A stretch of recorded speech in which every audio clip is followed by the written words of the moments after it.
البولندي كونراد مشلاك لاعب الزمالك الجديد. اللاعب ده بيلعب في نادي احد السعودي.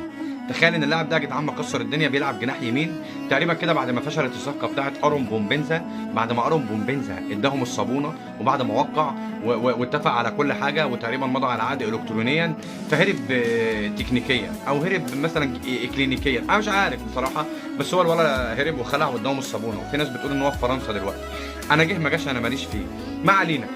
كونراد مشلاك لاعب الاحد السعودي، لعب في الموسم الحالي 3 ماتشات بس، جاب جون وصنع هدف، ارقامه كويسه على 3 ماتشات. الولد ده يا جدعان مواليد 97، يعني عنده 27 سنه، لسه صغير. الولد ده يا جدعان الزمالك بيفاوضه، ولكن هو لحد دلوقتي معترض مع نادي الزمالك او الدنيا واقفه على مرتبه. هو في نادي الاحد السعودي بياخد $1,400,000، الزمالك عايز يديله $800,000، لك ان تتخيل تقريبا كده نص الراتب او ازيد من نص شويه. فانا مش عارف اللاعب هيوافق